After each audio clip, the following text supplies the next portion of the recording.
السلام عليكم ورحمة الله وبركاته. أهلا بكم معي فيديو جديد من وي. رمضان كريم وكل سنة وانتم طيبين، وإن شاء الله يا رب ينعاد عليكم وعلينا وعلى الأمة الإسلامية والعالم كله بالخير واليمن والبركات، وكمان إن شاء الله يهل علينا العيد كده بالخير والفرح والسعد بإذن الله. النهاردة إن شاء الله هنشرح مع بعض طريقة عمل الغريبة. طبعا قبل ما يدخل علينا العيد لازم نجهز كده طبق يكون فيه كل مشتهيات العيد، طبعا الكحك والغريبة والبيتيفور والبسكوت وكل حاجة طبعا احنا بنحب نعملها في العيد. عملت معاكم في الحلقة اللي فاتت الكحك زي ما احنا شايفين وقد ايه جميل، والنهاردة ان شاء الله هنعمل مع بعض الغريبة، والغريبة سهلة جدا، اسهل بكتير كمان من الكحك بتاعنا. المكونات اللي بستخدمها: هستخدم خيط صوف متوسط السمك، هستخدم اللون الاخضر واللون اللي هو الاوف وايت زي ما احنا شايفين، لان لون الغريبة ما بيكونش ايه ولا ابيض ولا اللي هو طبعا اللون الكافي، بيكون اللي هو اللون الاوف وايت.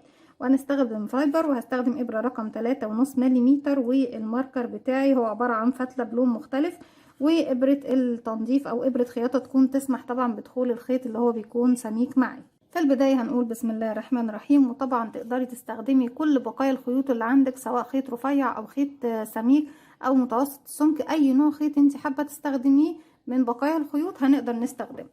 بسم الله الرحمن الرحيم. هنعمل بدايتنا هتكون دائرة سحرية، بداخل الدائرة السحرية 6 غرز حشو.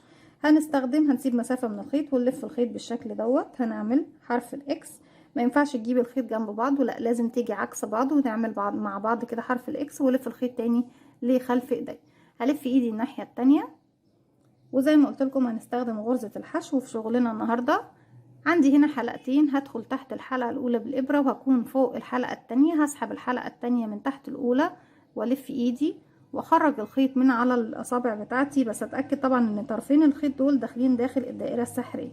نحافظ كويس جدا على الخيط القصير لان هو اللي هيقفل لي الدائرة بتاعتي، وارفع الخيط المتصل بالبكرة او الشلة واقفل بسلسله. الف الخيط واخرج من الحلقه اللي عندي على الابره بالشكل ده، بكون قفلت الدائره السحريه واقدر اشتغل فيها ايه بمطلق الحريه بدون طبعا ما تفك معايا. طيب احنا ارتفعنا السلسله دي او قفلنا بيها، هل يا ترى هنرتفع سلاسل تاني اللي هي ارتفاع غرزه الحشو؟ لا، السلسله ارتفاع غرزه الحشو بيكون سلسله واحده، والسلسله اللي قفلت بيها هي هنستخدمها بردك في ارتفاع غرزه الحشو، يعني هي بتقوم معايا بدورين، بتقفل لي الدائره السحريه وبتكون هي نفس الارتفاع بتاع غرزتي. هيكون معايا حلقة على الإبرة، هدخل داخل الدائرة السحرية وهشغل 6 غرز حشو. بسم الله. ألف الخيط واخرج تاني من تحت الحلقة، معايا حلقتين ألف الخيط واخرج منهم كده. أول غرزة 2، بضيق شوية لنفسي المركز أو السنتر بتاع الدائرة بتاعتي بيكون بطرف الخيط الصغير ده. 3 4 5 6. بامكانكم بصوا انا عملت اللون الاخضر اللي في المنتصف ده على اساس ان هو فستق، لكن انتوا ممكن تحطوه لون اللي هو اللون البندق، يعني اللون اللي هو مش بني محروق، البني الفاتح شويه، يعني الاغمق من الكافيه كمان، او ممكن تستخدمي الاحمر كانه كريز، يعني زي ما انت حابه التزيين دوت، زي ما انت حابه تضيفي ايه الجزء اللي في النص فيه. كده معانا 1 2 3 4 5 6. كده خلاص خلصنا ال6 غرز بتوعنا. في النهاية بشد بقى طرف الخيط بتاعي، بقفل الدائرة السحرية زي ما احنا شايفين. هجيب الماركر بتاعي فتلة مختلفة او طبعا المشابك زي ما انت بتحبي، بس انا بفضل دايما في شغل الاميجرومي ان انت تستخدمي ايه فتلة مختلفة. هنعمل تزايد فوق كل غرزة، هنشغل مرتين، هنشغل في حرف الفي لكل غرزة من تحت حرف الفي زي ما احنا شايفين كده. بسم الله. 1 في نفس الفراغ تاني، 2 ودي تاني غرزة، 1 2 تالت غرزة، 1 2 رقم 4 1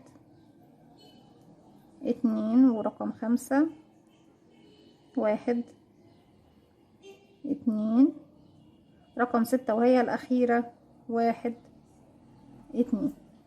أول سطر بيكون تزايد على كل الغرز، تاني سطر هيكون التزايد عندي في الغرزة رقم 2، يعني بشغل غرزة بدون تزايد والغرزة التانية فيها تزايد، يعني بشغل فوقيها مرتين. الخيط بتاعي بحطه فين اللي هو يعتبر الماركر بتاعي؟ شايفين الإبرة اهي والخيط اهو، بحطهم في المنتصف ما بين الإبرة والخيط. السطر التاني زي ما قلت لكم التزايد بتاعنا هيكون في الغرزة رقم 2، يعني بدخل أول غرزة بشغل فوقيها غرزة واحدة بس، وتاني غرزة بدخل بشغل غرزتين، 1 2، وبكرر دوت تاني اهو. اول غرزة فيها غرزة واحدة، وتاني غرزة فيها غرزتين كده، 1 وتاني في نفس الفراغ 2، وبكرر دوت طبعا لغاية ما بوصل الى نهاية الراوند.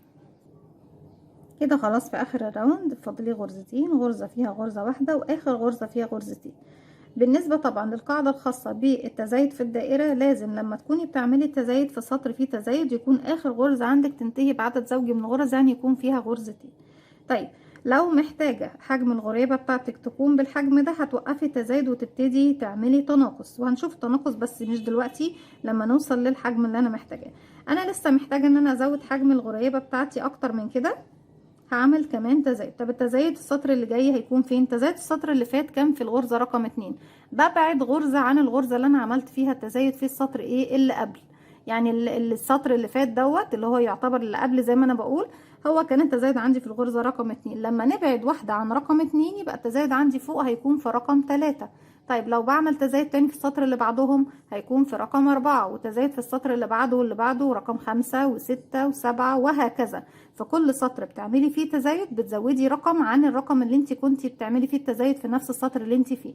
يعني احنا هنا كنا 2، السطر اللي جاي هيكون 3، السطر اللي بعده 4، اللي بعده 5، اللي بعده 6 وهكذا، لغاية ما توصلي طبعا للقرص او الحجم اللي انت محتاجاه من الدائرة بتاعتك. طيب السطر دوت هيكون التزايد عندي في الغرزة رقم 3، يعني بعمل اول غرزة بدون تزايد، تاني غرزة بدون تزايد، تالت غرزة بشغل فوقيها مرتين لان هي اللي فيها تزايد عندي كده، 1 تاني في نفس الفراغ 2، ارجع تاني بكرر 1 بدون تزايد، 2 بدون تزايد، 3 فيها التزايد بتاعي، سوري انا افتكرت ان احنا في رقم 4، بعمل في رقم 3 مرتين، تاني بكرر 1 بدون تزايد، 2 بدون تزايد، رقم 3 بشغل فوقيها مرتين كده، 1 2، وبكرر دوت لغاية ما بوصل لنهاية الراوند. ونتأكد في نهاية الراوند ان اخر غرزة عندنا فيها عدد زوجي من الغرز. لو جيتي اشتغلتي اخر غرزة ولقيتيها غرزة واحدة بس يبقى العدد معاكي مش صحيح، فمش لازم طبعا ان طول ما انا ماشية اقول 1 2 3 ولغاية ما اوصل طبعا لغاية العدد بتاعي، لا احنا ممكن بدون ما نعد ناخد بالنا بس ايه، اذا كان اخر غرزة عندي هتنهي بعدد زوجي يبقى العدد معاكي صحيح، لو ختمت بعدد فردي يبقى العدد معاكي مش صحيح، وترجعي تراجعي العدد بتاعك تاني. كده خلاص خلصت الراوند بتاعي، هنبتدي نعمل تناقص. طيب انا اخر تزايد عندي كان في الغرزة رقم 3. طبعا لو هتشتغلي بخيوط اليس ديف او اي خيوط رفيعة هتضطري تعملي تزايد اكتر من اللي انا عملته دوت، لان احنا لو بنشتغل بخيوط اليس ديفا هتبصوا تلاقوا الحجم الدائرة دي صغير جدا، فعشان لو انتوا حابين حجمها صغير اوكي ريدي هتعملي بنفس العدد اللي انا عملته، لكن لو حابين طبعا تعملوها بنفس حجم اللي احنا بنعملها دي فهتضطري تزودي حوالي كمان 3 أو 4 سطور، يعني هتزودي كمان 4 مرات تزايد. يعني السطر اللي جاي هيكون التزايد بتاعك في الغرزة رقم 4، السطر اللي بعده هيكون التزايد في رقم 5، السطر اللي بعده هيكون التزايد في رقم 6، وإن احتاجتي السطر اللي بعده يكون في رقم 7، وهكذا بتشتغلي بنفس ايه الطريقة اللي احنا بنشتغل بيها. طيب التناقص بيكون ازاي؟ بردك بتشوفي اخر غرزة انت عملتي فيها تزايد وبتكون هي بداية التناقص معاكي. هنشوف دلوقتي ازاي. احنا التزايد بتاعنا السطر اللي فات كان فين؟ كان في الغرزة رقم 3، اذا هيكون بدايتي في التناقص هي الغرزة رقم 3، يعني باخد 3 و4 مع بعض في غرزة واحدة. بسم الله. احنا اول غرزة طبعا بنشتغلها عادي، تاني غرزة بنشتغلها بدون تناقص، تالت غرزة، وطبعا احنا قلنا ان تالت غرزة تحت كان فيها تزايد يبقى هي بردك هتكون بداية التناقص عندي هنا. وانت بالنسبة لك بردك للي هيزود يا بنات في السطور اللي جاية هتكون بردك بداية التناقص معاكي في الغرزة اللي انت وقفتي فيها التزايد. احنا طبعا هنا عملنا 1 2 بدون تناقص، هروح ل3 و4 مع بعض ونشغلهم مع بعض. طيب بشغل التناقص ازاي ونعملهم بتناقص سحري؟ هيكون معايا حلقة على الابرة، بدخل في الحلقة الامامية اللي هي الفرونت لوب لاول غرزة، الفرونت لوب بس، والفرونت لوب لتاني غرزة، بيكون حلقتينهم معايا على الابرة، بلف الخيط وبخرج من الحلقتين دول، اتبقى حلقتين هلف الخيط واخرج منهم. تاني بكرر اول غرزة بدون تناقص فوقيها غرزة واحدة، تاني غرزة بدون تناقص فوقيها غرزة واحدة، 3 و4 بدخل في الضلع الامامي بس، يعني بدخل في الباك في الفرونت لوب 1، ودي رقم 2 رقم 3 ورقم 4، باخدهم مع بعض، الف الخيط واخرج من الحلقتين دول وارجع الف الخيط واخرج من حلقتين تاني. بكرر لتالت مرة. اول غرزة بدون تناقص بشغل فوقيها غرزة، تاني غرزة بدون تناقص بشغل فوقيها غرزة، 3 و4 بشغلهم مع بعض، بدخل في الفرونت لوب الحلقة الامامية لاول غرزة والحلقة الامامية للغرزة اللي بعدها اللي هي رقم 4. اتبقى معايا حلقتين الف الخيط واخرج منهم، بالاضافة طبعا للحلقة الاساسية هخرج من الحلقتين دول، يتبقى لي الحلقتين دول هلف الخيط واخرج منهم. وبالشكل دوت بكمل الراوند بتاعي طبعا لغاية ما اوصل لنهاية الراوند. كده خلص معايا الراوند، خلاص اشتغلت غرزتين بدون تناقص، واخر غرزتين عندي هما اللي فيهم التناقص. وبرضك بتأكد اذا كانوا المرة دي بقى احنا كنا بنقول اخر غرزة في التزايد بيكون لازم يكون في عدد زوجي، بالنسبة للتناقص لازم اخر غرزتين هما اللي يكون عندي فيهم التناقص بالشكل ده. طيب احنا كده قفلنا؟ لا لسه محتاجين نعمل تناقص تاني. طيب احنا عملنا التناقص المرة دي فين؟ في الغرزة رقم 3 و4. هنقل بقى بالنسبة للتناقص، تناقص في السطر اللي احنا فيه ده الجديد هيكون في الغرزة رقم 2 و3. بنقل رقم، يعني مش بنزود رقم، في التزايد بنزود رقم، في التناقص بنقلل رقم. كده اول غرزة بدون تناقص، واتنين وتلاتة بشغلهم مع بعض، بدخل في الفرونت لوب الحلقة الامامية لاول غرزة والحلقة الامامية للغرزة اللي بعدها، والف الخيط واخرج والف الخيط واخرج من الحلقتين اللي باقيين. تاني بكرر اول غرزة يعني غرزة واحدة بس بدون تناقص بعمل فيها غرزة واحدة، والغرزتين رقم 2 و3 بشغل فيهم تناقص وباخدهم هما الاتنين ايه مع بعض. وبكرر دوت طبعا لغاية ما بوصل الى ايه نهاية الراوند بتاعي. في نهاية الراوند بتاعي طبعا هرجع لكم ونشوف هنكمل مع بعض ازاي. كده احنا في نهاية الراوند بتاعي اشتغلت غرزة بدون تناقص واخر غرزتين فيهم تناقص بالشكل ده. خلاص وصلت ايه للمرحلة اللي انا هبتدي ايه اعمل فيها الحشو بتاعي. بس نشيل الماركر ده، وبداية الخيط بتاعي هدخله من جوه.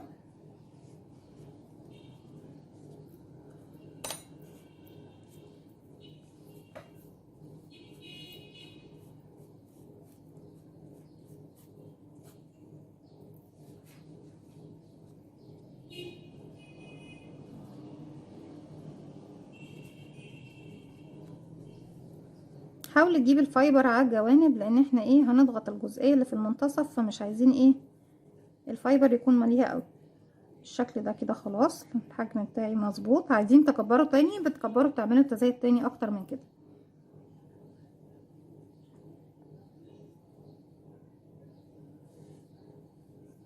برجع تاني بعمل تناقص. طيب احنا عملنا التناقص المرة اللي فاتت كان غرزة وغرزة لا، يعني غرزة فيها بدون تناقص والغرزتين اللي بعديهم فيهم تناقص. المرة دي هنعمل تناقص على كل الغرز. يعني ايه يا رندا تناقص على كل الغرز؟ يعني باخد كل غرزتين مع بعض كده. دي اول واحدة اهي باخدها وباخد معاها تاني واحدة، يبقى كده 1 و2. هاخد الاتنين اللي بعديهم 1 2، يبقى كده عملنا 2 تناقص. تالت تناقص بالاتنين اللي بعديهم،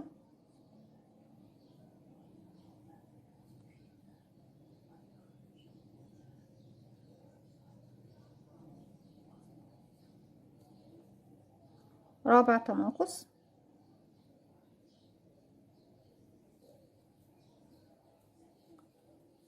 خامس تناقص،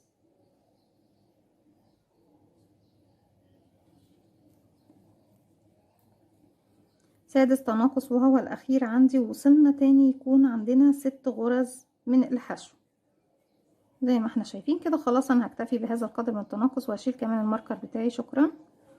هسيب مسافة من الخيط تكفي ان احنا ايه نخيط بيها، وهقص الخيط بتاعي. شكرا، ميرسي جدا. هسحب الخيط ده كده. المفروض الغريبة بتاعتنا بتكون مضغوطة كده لجوه شوية، صح؟ احنا بس ايه نلضم الخيط بتاعنا، وبعد كده هنقفل المكان ده بالشكل ده زي ما احنا شايفين.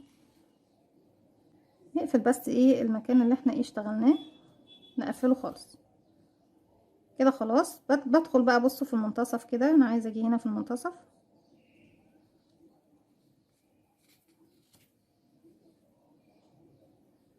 وعايزه اضغط الجزئيه دي للداخل.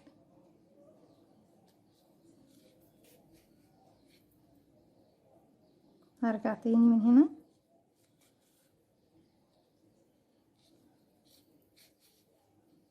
بس كده انا بصوا ضميتها ايه، دخلتها ضغطتها جوه شويه زي بالظبط الغريبه اللي احنا بنعملها. وفي النهايه بخفي بقى الخيط بتاعي داخل ايه القطعه بتاعتي نفسها، واللي اتبقى بنقصه وبنحطه مع الفايبر، ممكن بنحشي بيه ايه القطعه بتاعتنا. طيب كده خلصت الغريبه نفسها. طيب بنعمل الفستق اللي فوق ازاي؟ هنيجي بسم الله الرحمن الرحيم، هنعمل دائره سحريه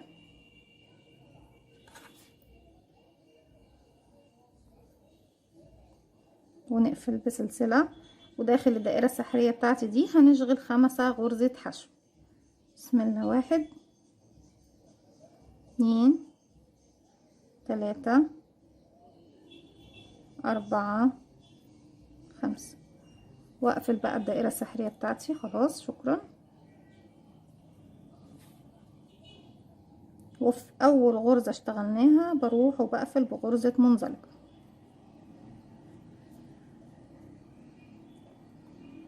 بالشكل ده. هسيب مسافة من الخيط واقص،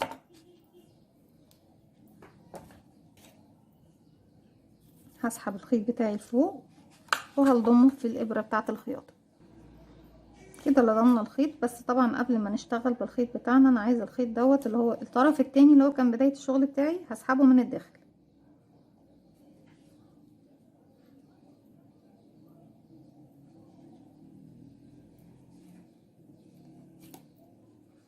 انا عايزة ادخل بس ايه في السنتر هنا او في اي مكان في البداية. يمكن السنتر احنا مضايقينه قوي، فخلاص مش مشكلة نيجي من اي جنب.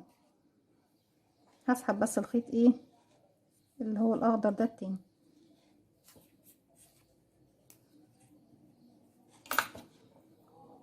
بالشكل ده. بصوا احنا هنا خلاص في المنتصف، باجي هنا في الطرف باخد جزء من الطرف ده بسيط وجزء من هنا وبخيط، وبمشي بنفس الطريقة دي زي ما احنا شايفين اهو، جزئية بسيطة من هنا على جزئية بسيطة من هنا،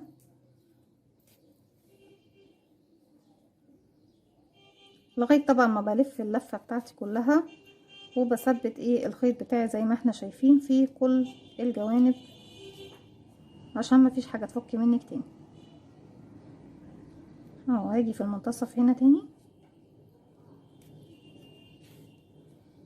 وهندخل بقى ايه هنا، بشد الشغل بتاعي كويس جدا. هرجع تاني بس ايه ادخل باللون الاخضر ده واخرج من اي جنب، بس بحيث ان انا ايه باكد الشغل بتاعي. بس خلاص بالشكل ده بقص الخيط الاخضر مش محتاجاه تاني، وبالابره بتاعتي بتاعه التنظيف بدخل ايه الخيوط الخضراء اللي ممكن تكون باينه عندي بالشكل ده. زي ما احنا شايفين دي الغريبه بتاعتنا النهارده اهي زي ما احنا شايفينها. اتمنى يا رب ان هي تنول اعجابكم. ما تنسوش لو عجبكم الفيديو تعملوا لي لايك وشير وسبسكرايب، واستنوني في فيديو جديد من وي، وفعلوا زرار الجرس عشان يوصلكم مني كل جديد. وباذن الله في الحلقات اللي جايه نعمل مع بعض البسكوت والبوتيفور وحاجات كتير جدا ان شاء الله. اتمنى يا رب ان هي تنول اعجابكم. السلام عليكم ورحمه الله وبركاته، ورمضان كريم عليكم يا رب، وعلينا وعلى الامه الاسلاميه والعالم كله يا رب.